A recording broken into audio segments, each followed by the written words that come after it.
شهر رمضان الذي أنزل فيه القرآن هدى للناس وبينات من الهدى والفرقان. الله أكبر. الحمد لله رب العالمين الرحمن الرحيم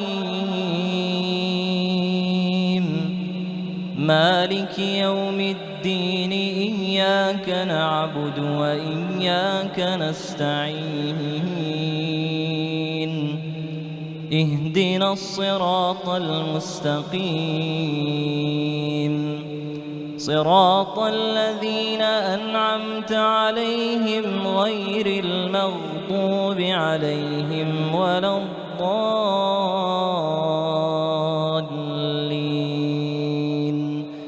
آمين.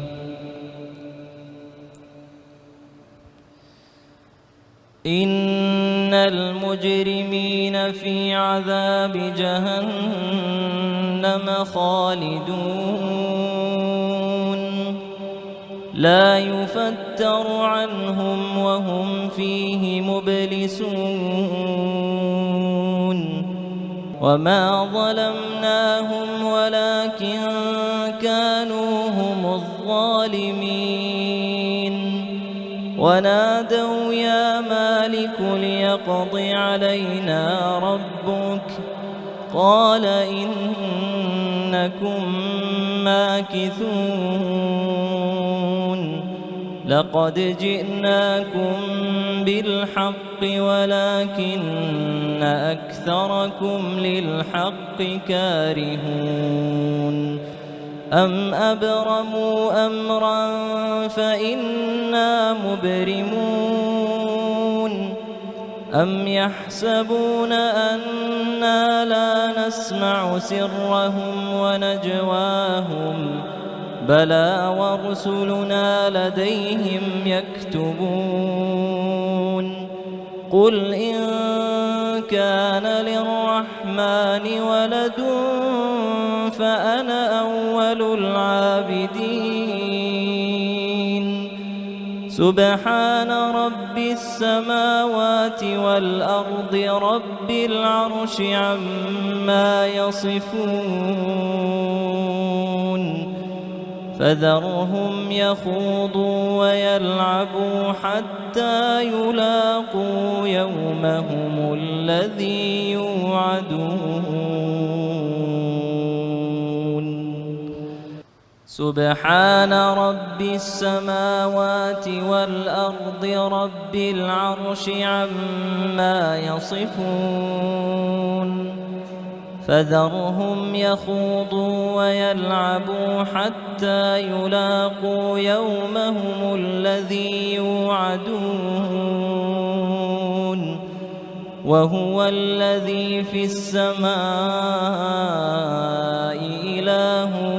وفي الأرض إله وهو الحكيم العليم وتبارك الذي له ملك السماوات والأرض وما بينهما وعنده علم الساعة وإليه ترجعون ولا يملك الذين يدعون من دونه الشفاعة إلا من شهد بالحق وهم يعلمون ولئن سألتهم